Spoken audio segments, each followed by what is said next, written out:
Khunnai asigi heeram kayada Houjik Maikei-Salai Khangdana Leiriba Singi Manungda education su Yaorakpa Asi Manipuri oina Laibak Thibani haina Manipur University ki hanagi Professor W Nabakumar na phongdorakli wafam asi ngasi Democratic Students Alliance of Manipur desamgi kulumdoi suba mapok kumanga mari lenana JN Manipur Dance Academy gi auditorium da pangthokpa thoramda mahakna phongdokhibani thoram aduda Professor W Nabakumar na hai education haibasina Laibak ama chawkhat Maikei-da pubagi mathakta miyuiba Khunnai gi mityeng wakhal khanba ngambagi thongna amasung panthung na chingba pumnamak mayek sengna piribani masibo ekhoina quality education hairaga khangnaribani Laibak Thibani Manipur gi education system asida quality gi wahanthok mapung fana phangba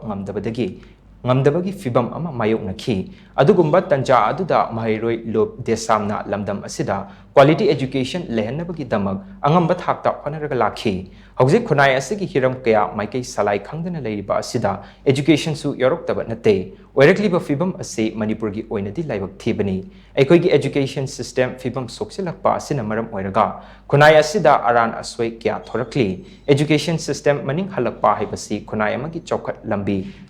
lamangnabaga pangkakni Houjiki kunmathoi suba chahi cha asida Khunnai ama mapung fana chawkat hangi hairabadi education na amata ngairaba khulai ni haibase malemgi oina yanaraba wafamni school amasung college singna piriba formal education asina mapung faba education gi wahanthok nate Khunnai gi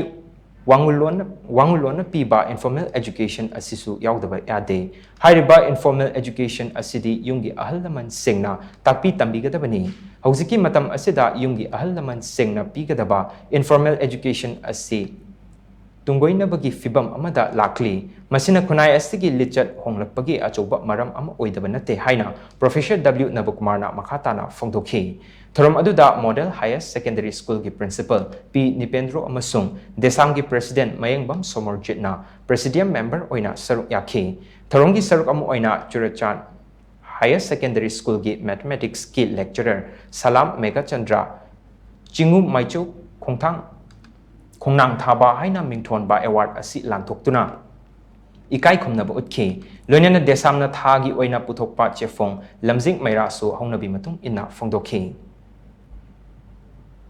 ngasi Khunnai sida leiriba informal education pibada achowa thogdang loriba imung manungi mathau masinda kaitharapa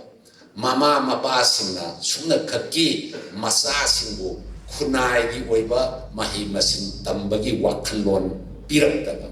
mathak thongba sida karamba lamchat chatkani kari haina kaugani aduga makha thongba sinda karamba wangang sangang ngangani imung manungna pigadaba asigma makhalgi education singse nasidi akoi tungoi na badawna tawe maruina naha oiba